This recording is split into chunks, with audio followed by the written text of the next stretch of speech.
Thanks for joining us for another edition of Issues and Answers. I am Ian Boyne.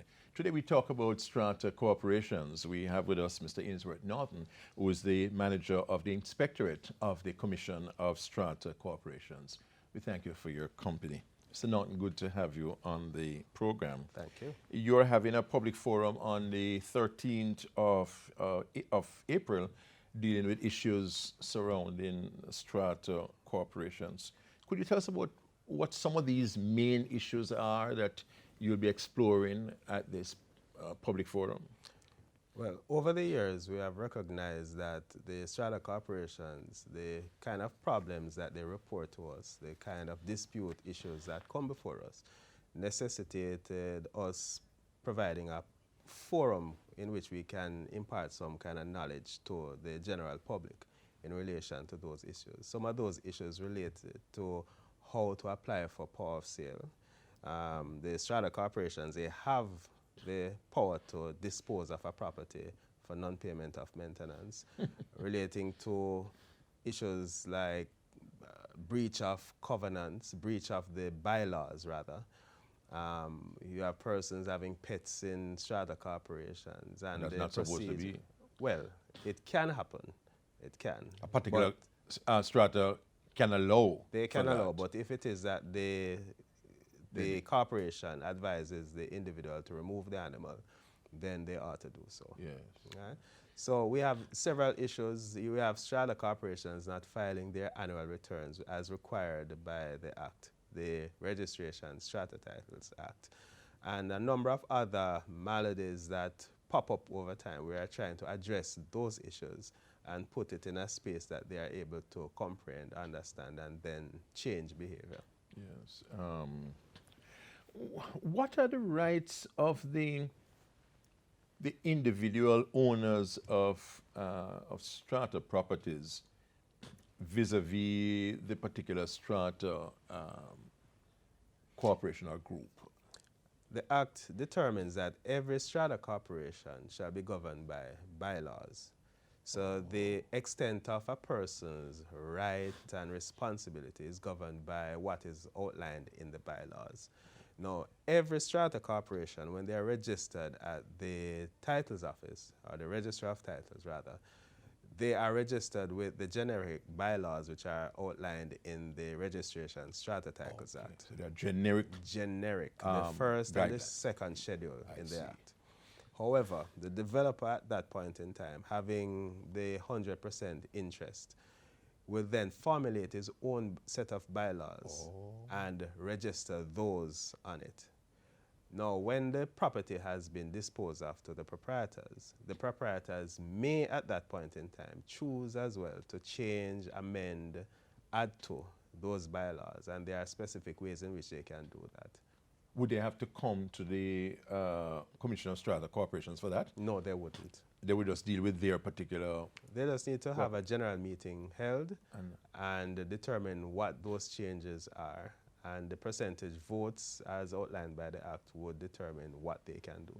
So for the first scheduled bylaws which are there, they need up to 70% of the proprietors voting in favor of those changes. For the second scheduled bylaws, it's just a majority decision. Yeah. Explain to us the role and the functions of the Commission of Strata Corporations, your commission. What are you set up to do? What are your powers? What are your functions? All right. The commission is I would say, has three main responsibilities. One is to supervise strata corporations, to monitor and to regulate strata corporations. Right? Many persons think, and they would call the commission and ask us to do various things which are not outlined in the Act. The commission is a creature of the Act, as established by Section 3A of the Act itself. So tell us what you can and can't do. We do not manage strata properties. So a lot of times persons will be saying that we have issues in our strata corporation. Can the commission come in and tell a man to pay his maintenance? No. The Act provides a prescription for the strata corporation to deal with an individual who is not paying their contribution. Yes. And the corporation can dispose of the property. The corporation can. Well, what the commission does is to facilitate the process of that disposal by issuing the power of sale certificate to the strata corporation on application. We ensure that the requisite steps that are outlined in the Act, they are followed to the T. Yes. But, you know, what if a property owner has problems with his executive at the particular corporation? What kind of recourse does he have? I'll take a break at this point. When we come back, we want to address that. We're looking at the issue of strata properties. A lot of people are going into strata properties, going into gated communities now, so we need to know what are the regulations vis-a-vis those kinds of accommodations. We have with us Mr. Ainsworth Norton, who is the manager of the Inspectorate of the Commission of Strata Corporations. We'll take a break, but we'll be right back.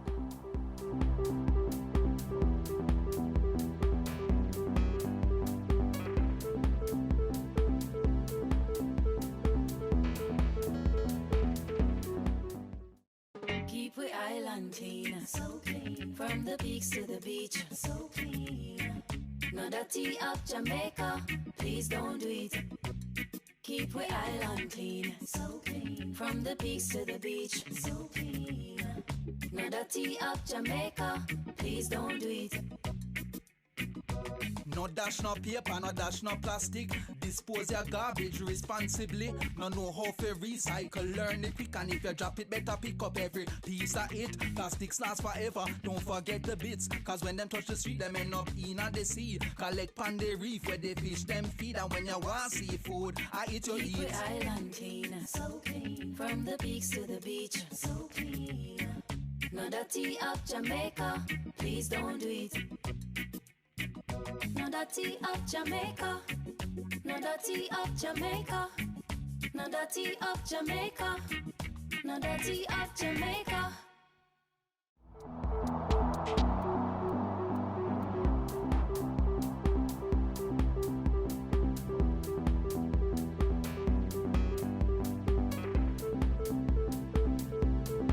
Welcome back. The manager of the Inspectorate of the Commission of Strata Corporations, Mr. Ainsworth Norton, is our guest on Issues and Answers. So, Mr. Norton, that issue of an aggrieved property owner in a strata corporation who feels that the executive is not being run properly, or that the decisions of the majority work against him. What recourse does he have? Does the commission say, Jesus was made me a divider of your property, or, Well, that is a multifaceted question. Yeah. Because strata living relates to communal living. Right. And therefore there is democracy in place. Yes, true. And So there's a limitation. There's a limitation on the rights that a person would have. I mean, you're not operating in your own space as in the regular accommodation. So that must be understood. has to be. Yeah. Right? So there are limitations as to what you can do. Yes. Right?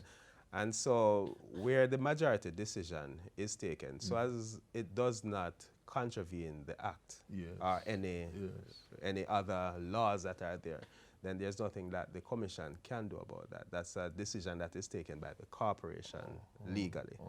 Right?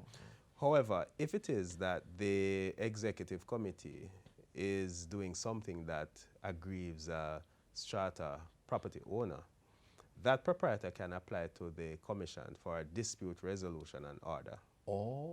There is such There is such a mechanism. There is. That's so important. we hear disputes as well. You do? Yes, we do. When they do, we will hear the matter, and at the end of which we have a responsibility to make a determination on the issue. I see. So it's distinctly different from mediation, in which you try to get both parties only to an agreement. Mind you, we do try to have them agree. There are times when the strata corporation, through the executive, takes a proprietor to the commission for failure to pay their outstanding maintenance. and they take it to us as a dispute resolution item. In that regard, what we do, we sit with both parties and we try to iron out a payment plan that is acceptable to the strata corporation. And if accepted, we draft up that agreement and we hold each party, to that agreement. So if the proprietor reneges on the obligation outlined in the agreement, then the strata corporation has the right at that point in time to apply for the power of sale certificate. It is not a 1-2 step. They don't necessarily need to do that. They can directly come to the commission and ask for the power of sale application. If the commission observes that there's a particular strata that is badly run down, whose aesthetics,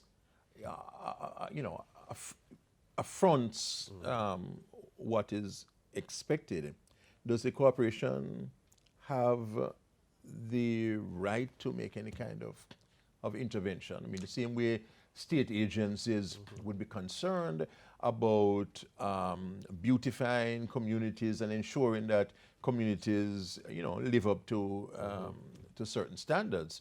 Would the Commission of Strata Corporations, have something to say about a strata property that is just, badly derelict? We do, right? Because the commission can ask the proprietors to hold an AGM, because most of the issues that affect strata corporations are people-centered. Yes. And therefore, if we can begin to have dialogue with the proprietors, then we can come out at some viable solutions. Now, you have to look at it in the other way as well. If it is that we are going into a strata corporation and the persons don't want the walls painted, then we can't paint it for them. People don't want it. So we would initiate dialogue. I mean, if they're happy in the nastiness, you can't. We can't take them out of it. Right? But fortunately for our constituents who are the strata corporations, they are not so minded. They're not. Right. So we would step in a situation like that, try to get an annual general meeting going or an extraordinary general meeting. If there isn't an executive in place to carry out that particular duty, we can call a meeting for the strata corporation and discuss the issues or put in place the executive that will discuss those issues, and collectively they can then come up with the solutions which will benefit them. Yeah. What would you say are perhaps the top two issues, the top two major concerns that the Commission for Strata Corporations has vis-a-vis strata properties? At present, you will find that less than 20% of the strata corporations, there are approximately 1,770, I believe, 1,702 strata corporations in Jamaica at present, 85% of which is in Kingston, St. Andrew, and St. Catherine. Okay. You'll find that they are not filing annual returns. Only average 20% per year will file their annual returns. The annual returns provide the Commission with information on how the strata corporations are being run and gives us the kind of knowledge that will allow us to intervene in situations or to carry out audits of those strata corporations where necessary. So without those annual return filings, we are basically left in the dark as to what is happening.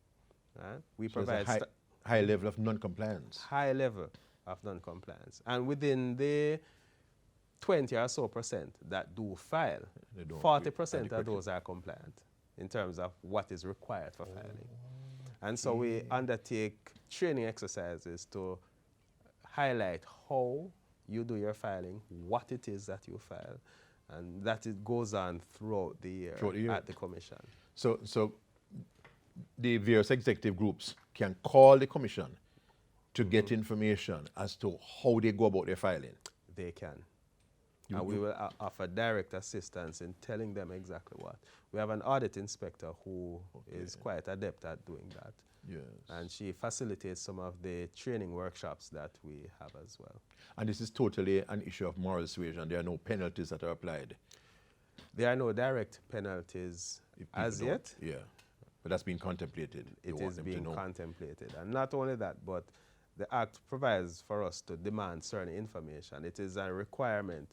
It's not a if, but, or maybe that they file. The Act says you must file. Uh-huh. And if so, then the Commission can take them to the Strata Appeals Tribunal. I see. And the ruling of the tribunal is like the ruling of the court. It is a quasi-court in and of itself. Good. So the second, or final few seconds, the second major issue you would identify would be what? It would be how they apportion the maintenance charges to individual proprietors. Many of them have been doing it based upon square footage, based upon how many persons are in a unit, Yes. based upon the just flat rates. Flat rates, that's right. You know, but what the Act requires is that the contributions be apportioned according to the unit entitlement for each strata Oh, lot. is that so? Indeed. So this flat fee that Is many of illegal. us who And it- have properties take for strata properties take for granted is not to be so assumed at all. It should not. It's outside the realm of the Act and challengeable by anyone who is aggrieved by that. Because what will happen, some persons will be paying more than they ought to, and some will be paying less. Yes. So the man who is aggrieved by paying more has the right to come to the Commission and say, look, I am paying too much because it is not being done based upon the unit entitlement. So it puts them at variance with the law.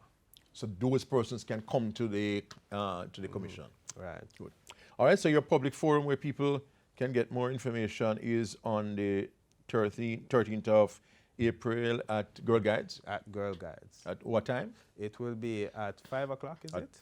At 5 o'clock on the 13th of April. So those who have concerns and issues can get their answers there on the 13th.